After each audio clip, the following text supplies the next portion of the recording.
الحمد لله رب العالمين والصلاة والسلام على أشرف الأنبياء والمرسلين أما بعد আল্লাহ তাআলার দরবারে লাখো কোটি শুকরিয়া যে মহান রব্বুল আলামিন আমাকে আপনাকে আজ পর্যন্ত হায়াতে বাঁচিয়ে রাখছেন। আর অল্প সময়ের পরে ইনশাআল্লাহ হয়তো রমজান শুরু হবে। আল্লাহ তাআলা আমাদেরকে রমজান পর্যন্ত হায়াত বাড়িয়ে দেন। রমজানের আগে গুরুত্বপূর্ণ অনেক কাজ যাদের তৌফিক হয়েছে আমরা করেছি, যাদের তৌফিক হয় না আমরা এখন থেকে নিয়ত করি আমরা করব। বিশেষ করে এক নম্বরে আমরা নিয়ত করি আমরা গুনাহ থেকে তওবা করব। আল্লাহ তাআলা আমাদেরকে তৌফিক দান করেন। ২ নম্বর গুনাহ ছাইড়া দিব এটা না, গুনাহ ছাইড়া দেওয়ার অভ্যাস করা। ৩ নম্বর আল্লাহর হক বাকি থাকলে সেটা আদায় করা। ৪ নম্বর যদি বান্দার হক থাকে সেটাও আদায় করে ফেলা। ৫ নম্বর আত্মীয়-স্বজনের সাথে যদি কোনো দিলে কষ্ট থাকে তাদেরকে মাফ করে দেওয়া। ৬ নম্বর যদি দিলের ভিতরে কারো ব্যাপারে হিংসা থাকে তো সেটা দূর করে দেওয়া। আসমানে সর্বপ্রথম যে অপরাধ হয়েছে ওইটার মূল কারণ হিংসা। জমিনে সর্বপ্রথম যে অপরাধ ঘটছে সেটারও মূল কারণ হিংসা। আল্লাহ তাআলা আমাদেরকে হেফাজত করেন। বেশি, বেশি দোয়া করার এহতেমাম করা, গুরুত্ব দেওয়া এবং যদি সম্ভব হয় রমজান মাসের যে কেনাকাটা, ঈদের সময় যে আমাদের ঈদকে কেন্দ্র করে আমাদের কেনাকাটা এটা আমরা যদি সম্ভব হয় তাহলে আগে করে নেওয়া এবং যেকোনো আমলটাই ১ম এ করে নেওয়া, পরে করব এমন মনোমানসিকতা না রাখা এবং নিজেরা একটা আমল করার অন্য মাসের তুলনায় এই মাসে আমরা আমল বাড়ায়া করব, বেশি করব, সময়টা নির্দিষ্ট করা এবং চাঁদ দেখার আগামীকাল আমরা অবশ্যই চাঁদ দেখার গুরুত্ব দিব। আল্লাহ তাআলা আমাদেরকে তৌফিক দান করেন। আর যদি যখন রমজান শুরু হবে তখন আমাদের সবচেয়ে ১ম যে কাজটা হবে সেটা হলো শুকরিয়া আদায় করা।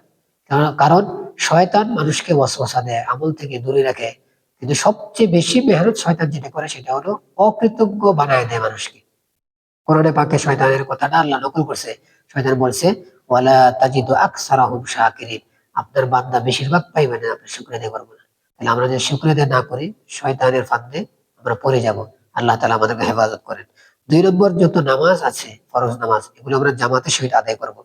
৩ নম্বর তারাবির নামাজ খুব গুরুত্ব সহকারে জামাতের সহিত আমরা আদায় করব এবং পূর্ণ নামাজ পড়বো, অর্ধেক পড়বো না। আল্লাহ তাআলা আমাদেরকে তৌফিক দান করেন। নফল নামাজ বেশি, বেশি করে পড়ার চেষ্টা করব।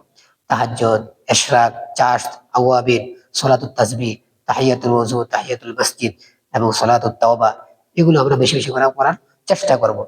সাহারি খাওয়ার খুব গুরুত্ব দিব, এহতেমাম করব এবং জিকির, আজকার, দুরূদ শরীফ, মাসনুদ দোয়া এগুলো করার আমরা চেষ্টা করব এবং রোজার প্রতি খুব গুরুত্ব দিব। কোরআনের তেলাওয়াতকে বাড়িয়ে দিব এবং বেশি, বেশি করে পড়ার চেষ্টা করব এবং নাজায়েজ জিনিস যেরকম টিভি, মোবাইল এগুলোতে যে সমস্ত নাজায়েজ সিনারি আসে বা বস্তু আছে ওগুলো আমরা একেবারেই দেখবো না। এই নিয়ত করি। আল্লাহ তাআলা আমাদেরকে তৌফিক দান করেন। হক্কানি উলামায়ে কেরাম যদি কোথাও মজলিস করেন, কথা বলেন ওগুলো আমরা শোনার চেষ্টা করি। আর যারা হক্কানি উলামায়ে কেরাম না ওনাদের কথা শোনা থেকে আমরা বিরত থাকি। ইফতারির যখন সময় হবে আমরা দ্রুত ইফতারি করব, বিলম্ব করব না এবং আমরা শুধু একাই ইফতারি করব না। আমার আশেপাশে গরিব দুঃখী যে সমস্ত মানুষ আছেন তাদেরকে আমরা ইফতারি করানোর চেষ্টা করব এবং আত্মীয়-স্বজনের সহযোগিতা করার প্রতি খুব গুরুত্ব দিব। সদকাতুল ফিতর এবং যাকাত আদায় করার ব্যাপারে খুব গুরুত্ব দিব।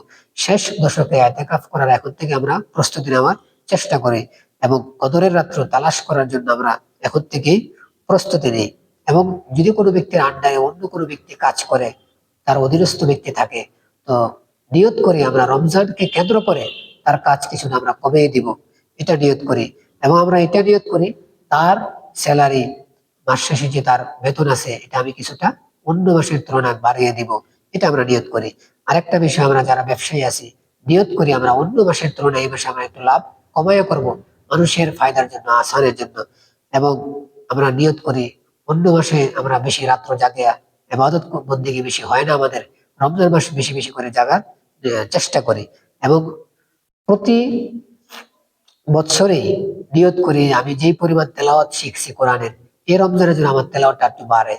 মুখস্থ যদি হয়ে থাকে আগে ১০ সূরা, এবার যেন ২০ সূরা হয়, আরো ১০ সূরা যেন যোগ হয়।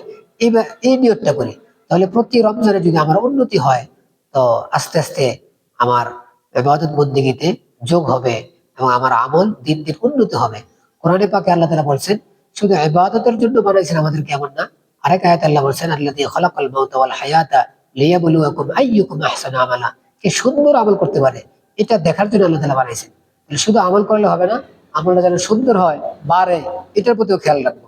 কোরআন শরীফ আমরা নষ্ট করব, এবং এই মাসে আমরা সবর এবং তাহাম্মুল, ধৈর্য ধারণ করার বেশি বেশি করে আমরা খেয়াল রাখবো। তাহলে আমার ধৈর্য ধারণটা যদি বাড়ে, ধৈর্যটা যদি বাড়ে, তো আমি সবরকারী হব। কোরআনে পাকে আল্লাহ বলছেন ইন্নাল্লাহা মাআস সাবিরিন, আর রমজান মাসটাকে সবরের মাস বলা হয়েছে। এই হিসেবে আমরা নিজেদের ভিতরে সবরের গুণটা অর্জন করার তো চেষ্টা করি, গুরুত্ব দিই। তাহলে আমাদের পরিবারে, এবারে আমার প্রতিষ্ঠানে, মানুষের সাথে ব্যবহারের ক্ষেত্রে আমরা হুট হুট করে যে রাগ হয়ে যাই মানুষের ব্যাপারে, মানুষের সাথে, তো যদি সবরের গুণটা ভিতরে নিয়ে আসি, তাহলে আমি কোনো মানুষের আচরণে যদি কষ্ট পাই, তা আমি তার সাথে খারাপ ব্যবহার করবো না, আমি সবর করতে পারবো। তো আমার অনেক বড় একটা গুণ ভিতরে অর্জন হবে। আল্লাহ তাআলা খুশি হবেন, মানুষও খুশি হবেন। আল্লাহ তাআলা আমাদের সবাইকে রমজানের যত আমল আছে, সমস্ত আমলগুলোকে গুরুত্ব দেওয়ার, এহতেমাম করার, খেয়াল করার তৌফিক দান করেন। ওয়া আখিরু দাওয়ানা আলহামদুলিল্লাহি রাব্বিল আলামিন।